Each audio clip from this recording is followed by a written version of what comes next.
Welcome to Take Two, the Thanksgiving edition. We're doing this on Wednesday, the day before Thanksgiving. To all of our loyal listeners, if you tried to find us last week, we apologize. There were some technical difficulties. We're back at them, and hopefully bringing you some of those topics again and some of the new stuff that's happened. The biggest... Hughes using bad language is a technical difficulty? It was. He swore so much, we literally couldn't believe it. Fake news once again. I'll go with that. Jim, What? Trying to pass off your badness to Greg, is that a word? Hey, projecting is what he's doing. Projecting is what he's doing. So last night we got a call from Governor Herbert's office that they had some kind of news release coming out. We were trying to figure out what it was. It certainly had to be bad news when it was coming out before a holiday, but I don't know that it was bad news. I think a lot of people have been excited about this. Governor Herbert says that he is ready to effectively ban conversion therapy for minors in the state of Utah. We had a long process where the legislature essentially did nothing with it. I know Jim was fighting hard for this. Then there's been a committee of people who oversee our psychiatrists and psychologists in the state who've been hearing from people trying to figure out, should we do it, should we not? The governor came in and said, let's do this. We've got a public comment period. And if nothing goes terribly awry, as I understand it, by the end of January, this will be a rule or law in Utah. Did you see this coming, Greg? I did not. It's something that certainly deserved people's full attention, policymakers, the governor, the legislature. It did not receive that level of consideration during the session, which is usually your window for some of those things. So the administrative rules process began.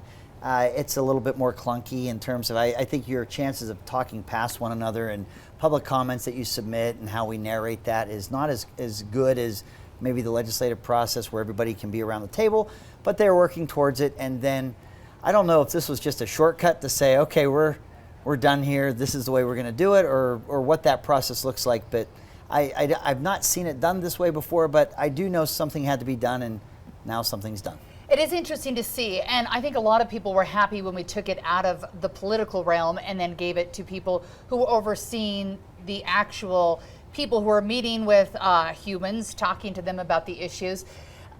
Was that the right process? Did we need that, or could the governor just stepped in and said, just to clarify what we're talking about. Yes. The kid in Utah County who's gay and maybe 7, 8, 9, 10, 11, 12, his parents are fanatical and want to get help, and they bring him to a therapist who says, you can change. You don't have to be gay. You just have to pray enough and you can pray out the gay. But I've never known anyone to pray the gay away. And there were significant practices and people making a lot of money off of that, giving false hope to parents who they don't know what to do when they have a child who's gay and has those feelings, so they trust. These are, as far as I'm concerned, are witch doctors. And they are one of the reasons why Utah's youth suicide rate was so high, because if a doctor and your parents and your religious leaders and your teachers and everybody in Utah County is saying, you can change, and if you're not changing, Utah County? if you're not I think changing, it happens everywhere. And if you're not changing, it's your fault, 12-year-old, boom, there's nowhere for them to go. All this bill, and now Doppel-Order does, is say, what the American Medical Association has said and other people, you cannot change people's basic sexual identity by therapy and by treatment. It doesn't work that way. And the legislature didn't pick up the issue. The governor went to the professionals and the psychiatric associations, and they said, okay, we're not doing it by law, we're doing it by rule, and therefore that will be banned. Yeah, and there's a comment period if you'd like to comment, but I think at this point it seems like all the stakeholders are on board. Even the Church of Jesus Christ of Latter-day Saints, which seemed to me be one of those that was kind of holding things back, has said, okay, let's go forward. So that comment period's happening, and hopefully we'll see this done deal very soon, January 20th, I believe. Happy about it. Let's talk a little bit about Thanksgiving, because Thanksgiving's tomorrow. You're headed down to family in Manti? Manti. Ooh, very exciting. Greg, are you cooking at your house? By you, I mean your wife. It's at the Hughes home, yes, and you spotted that correctly. It is my better half, my wife. She's but we have a big family Thanksgiving dinner at our home. Awesome.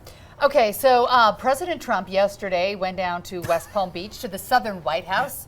I want to live in the southern White House. I love Florida at Thanksgiving time. Anyhow, he's down there. He held his first rally yesterday or last night, the first one since the impeachment hearings have begun. In the same day, his wife, Melania, went to Baltimore, where we know the president has said some fairly unkind things about the area. She gave a speech on opioids before they left. She was booed there. Jim, is it warranted to boo Melania, who has nothing to do with the president? Suppose a liberal president came to or said about Utah and Mormons that they're scum, that their cities are crap, that it's a terrible place, that there's nothing redeemable or justified. And then a little while later, the First Lady came to Salt Lake. What kind of a reception would she have? What the president said about the people of Baltimore was foul, it was mean-spirited, it was un-American, it was unpresidential, and oh my, how surprised should we be that there's some residue of bitterness when the most important, powerful man in the world personally attacks your city and says a lot of wrong things. You know what, Mr. Trump, you don't want your wife to be booed. Don't be such a vicious, miserable human being, and maybe that won't happen. So yes, it's perfectly justified. It's the president who's doing the bullying, not the people of Baltimore. No, I agree in that the president really should not be saying anything like that about American cities, but it made my skin crawl a little bit when I saw this, because I just don't like nastiness feeding nastiness, and I'm just like, can't we all just be nice? Well, look, do you see where Jim's coming from? Did she deserve not it? Not at all. And I don't know where to even begin, but I will tell you this. The president's criticism was not about every Baltimore resident or city resident. The crime, the violence, the drug trafficking, the human carnage going on in that area should be unacceptable, and we should live at a time where we can call it out. And if they called it out in Salt Lake City, where if you go back to 2017, I'm someone that was calling out the lawlessness and the preying upon people that were going on. Go back to what the president said. He's saying that these are things that should be unacceptable, and people are being victimized, and the leaders of Baltimore should be taking greater responsibility, and the members of Congress from that area should be taking greater responsibility. All those things should be said. My bottom line, and when we talk about the drug trafficking and the human trafficking and the violence, you cannot tell me that by socioeconomic status, that if you live in a better neighborhood, if your neighborhood's a nice neighborhood, well, then you should expect public safety. And if you live in a place that is downtrodden, or a place that has had homelessness, people experiencing homelessness, or there's places where people are sadly experiencing abject poverty, well, we're not going to bring the heavy hand of law enforcement or public safety to those communities. Should never be decided by household income. Everybody, no matter what your circumstance, should be able to expect to be safe, and that public safety is there. And when you don't see it, it is absolutely fair to ask why. The First Lady's discussion about opioids, same story in Salt Lake City. You want to know why drug traffickers are so successful, why cartels move in? Because you become addicted to opioids, then it's too hard to get an opioid, and heroin's cheaper and it's a more intense high. So the balloons of heroin start getting sold because people have become addicted to the opioids because of how Big Pharma has pushed these opioids, these addictive drugs. And all of that is connected, and all of that's a hard conversation and absolutely ought to be had. Do you know what I want? I just want a Thanksgiving wish. That is a good thing to agree on. I think you usually get Christmas wishes. I want a Thanksgiving wish where we're all just nice for a few days. But the niceness can't last forever. The Trumps, while they're having their dinner, Thanksgiving dinner in Florida, which sounds nice to me, they're going to have to be making some hard decisions, because the president has been asked to testify. He's been given the opportunity, as I believe Nancy Pelosi has said, to come have his say. The president could have his attorneys ask questions. Greg, we'll start with you. Should the president go defend himself and his phone call, his quote, perfect phone call with Ukraine? So, I don't know if that's rigged up. I don't know if that's gamed up. I don't know, where they have denied so many the opportunity to testify with an attorney present, where there has not been, as you saw in the Clinton impeachment process, or even in the Nixon impeachment process, where the minority and majority get to participate in subpoenas and they get to bring in their attorneys, and That has not happened in this case, and where it is now being afforded to the president by himself without anyone else.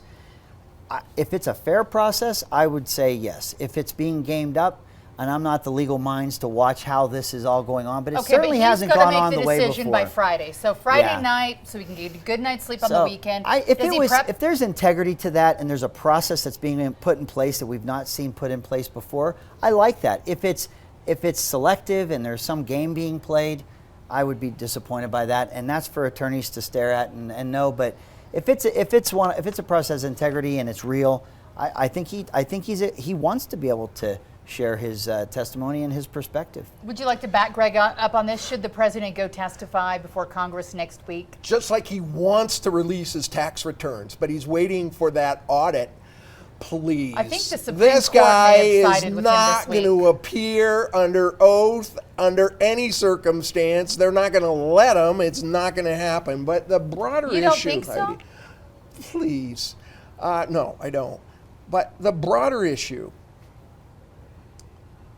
what is to become of the republic? And I submit that if Donald J. Trump is elected, or any Democrat, that nothing will happen in the following 4 years. When Mitch McConnell had a meeting the day after Barack Obama was elected in 2008 and said, so one-term president, we're not going to give him one success. Or when the Democrats cabal got together and, pick out whatever the Republicans are saying about freezing the government, we have no mechanism. Our basic documents require, because we want it that way. We don't want all power in one party or the other, and it requires them to work together. And Absolutely. we can't work together. The political situation in the country with 50% blue and 50% red is put us in a situation where anybody that is a compromiser and does get in and begin to say, well, yeah, you got a point there, they lose. They're not going to be allowed to win. And that I don't see it breaking. It's not going to happen because fundamentally it's not a Pelosi or a Trump issue. It is that America is divided 50-50. The basic moral view of the United States is completely different. And I say, you know what?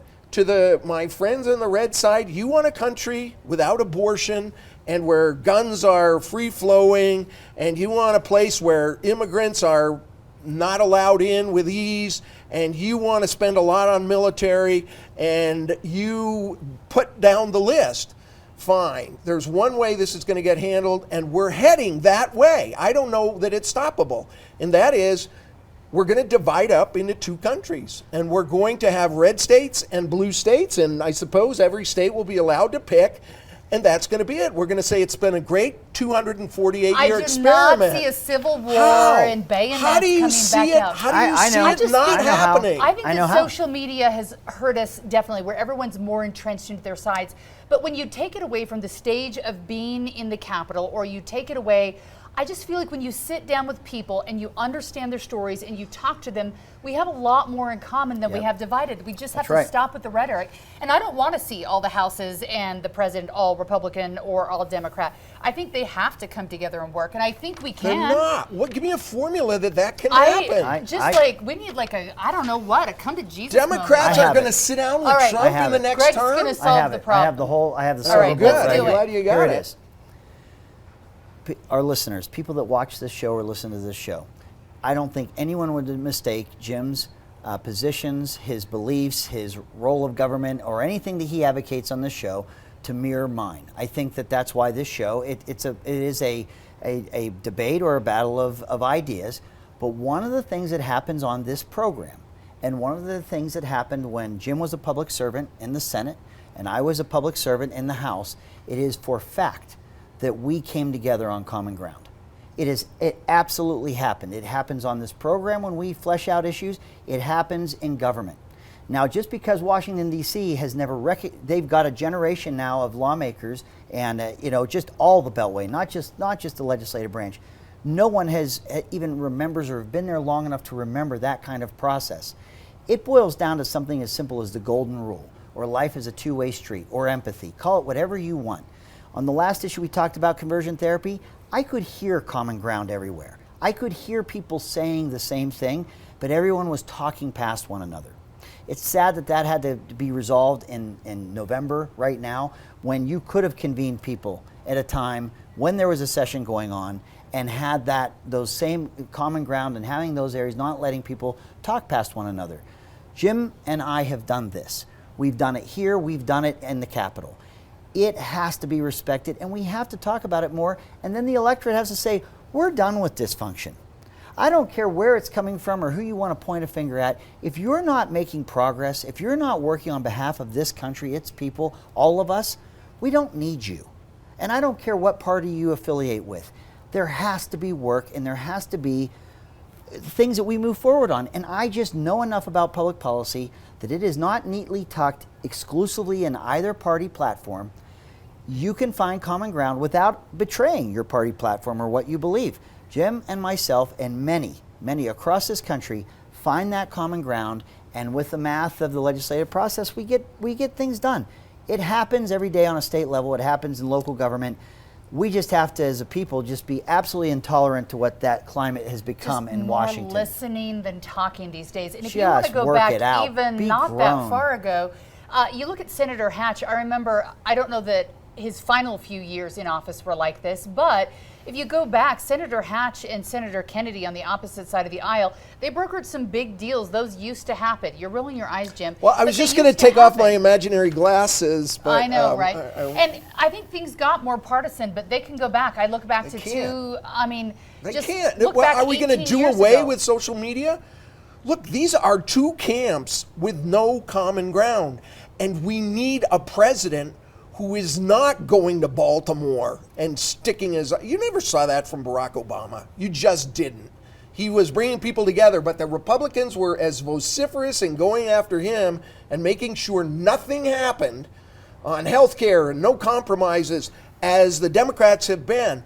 You don't understand. We are not one country. We are two countries. And give me that path. But Jim, there's enough example. There's enough examples of that. Give me the president So that you're going to go the to other England side and is tell going to them work they're with. two countries too. They're still a country. You can have differing ideas, and I think the world is made better by people with different ideas. We've got to figure out how We're to sit frozen. down. And I know we're frozen. We got haven't. resolved, We've been running the country by continuing resolution on the budget for the last 10 years. which is complete garbage. We're hitting another cliff. I think December 20th. I just think you're up in the night. Okay, here's Nope, something I feel like we can don't. solve. I'm glass half full. I'm All just right, telling you let's now. keep the glass half full because we need it. Here in Utah, the legislature says they're going to take up the issue of insulin, and I personally am vested in this. My father is a type 1 diabetic. I think we all know someone who's a type 1 diabetic. And if you're type 1 diabetic, you have to have insulin to live. There's no other way to live. You have to have insulin. And literally, you can look back a year or two ago where you're paying $20 a vial. You may need 2, 3, 4, 5, 6 vials a month. Now we're talking about $250 a vial. Should people have to be paying thousands of dollars simply for the right to survive because these drug companies, and this is not a new drug, Jim, we're talking about a drug that's been around for a long time, have just jacked up the prices. Can the legislature do something about this, or do we let Big Pharma have their say? You have to look at the roots of where this comes from. Insulin is a dramatic example of what's happened. The biggest buyer of pharmaceuticals in the world is the United States government. And our Congress, Democrats and Republicans, over the last generation has had in law, it's in there, thanks to Orrin Hatch, he sponsored it, that prohibits the government from negotiating with drug companies. I mean, how ludicrous is that? Whatever price they come up with is what the government pays. And remember, it takes any number of years if somebody comes through with a breakthrough drug and there's only one of them and they can set whatever price they want. This gets back to the fundamental issue of who's paying for American elections. And there's a reason why every damn one of those Republicans and Democrats that are running for the Senate and the House are lining up breakfast with those pharmaceutical companies who max out and who got PACs and who put it in. Because the pharmaceutical companies put a few $100 million in to campaign chests, and they come out with hundreds of billions of dollars in screwy rules that Greg and I would, just sitting around, would go, this is crazy. Somebody has to stand up to the drug companies in the Congress and say, you know what? This is going to change, and that will bring the price of insulin and other things down. But until that happens, nothing is going to happen. So there's nothing can happen in the Utah legislature. Well, I mean, maybe we can tweak with Medicare and Medicaid, but I mean, a direct subsidy, I'm not sure how that would work. Greg would probably have a better idea. It would be nice to know, because I think a lot of people have their hopes up, but when I look at the federal level, I'm looking at people who work for the CDC, for the FDA. They'll go and work for drug companies. People who work for the drug companies will come work back and forth. It all seems very dirty when we're talking about people's lives here. So can the Utah legislature actually do something to change what people are paying here in Utah? Yes. You have to be careful of unintended consequences. Go to Much Canada. of the public policy we talk about, you have to stare at what unintended consequences could result. But here's the good news. We'll have some basic principles that we'll operate from. Yeah.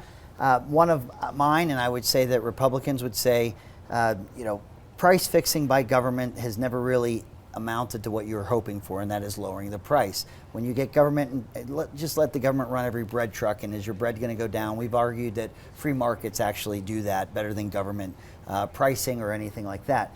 That is the general rule.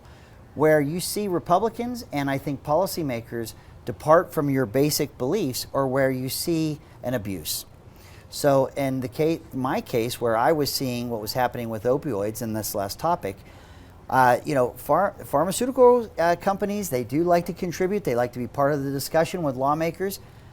I was very, very hostile with those pharmaceutical companies, big pharma, that were making these highly, highly addictive drugs and making a king's ransom, hiring DEA attorneys to come work for them to keep them and allow them to continue to make those. We were watching the drug addiction spread like wildfire. And when you see that, that principle that you would generally approach something like price controls and government involvement, you have to drill down on this and say, no, we're not going to put up with this anymore, and we're going to draw a bright line. In the case of insulin, you don't have research and development you have to pay back. So you have to get that money back. It's been around a long time. Right. We have, Representative Norm Thurston represents Provo. He's a very conservative House member. One of the things about our state legislature is we have people that represent, it's a part-time legislature, so they have different career involvement, and so they see the world from whatever that career might be. He works for the health department. So what Representative Thurston has done is, as a conservative, he has acknowledged that what's happening with this insulin issue and its cost and how prohibitive the cost is not acceptable. So he's saying, first, there are resources that the state has to help. If you run out of your prescription early, you can go to the pharmacist, you can go to Smith's, and they can write you and get you one and get that done. What he also wants to do as a state is look at potentially having the state buy more in bulk instead of having people buy or companies buy in very small amounts. Is there an economy of scale to have that purchased as a large amount of insulin for the respective insurers or pharmacists here in the state? So he's looking at an option like that. The last one you could do is you could mandate that insurance companies are required to pay for it as a preventative medicine without a copay. The trick with mandating what an insurance company will pay is that you could Christmas tree those mandates so much that you have insurers leave your market. Leave your market or get you someplace else. Yes, which leaves you with less options, which doesn't typically lend itself to more affordable health care. So you have to be careful what mandates you place. But I've seen situations where we have done that, and it hasn't chased autism. Yes, and prosthetic limbs for children. It's not chased our insurers out of the market. So they're still here. Those are three ideas. Sorry, long answer, but those are three ways the state could And they're all bad. I mean, Norm Thurston hasn't had a good idea since third grade. Jim. It's true. I've worked with him.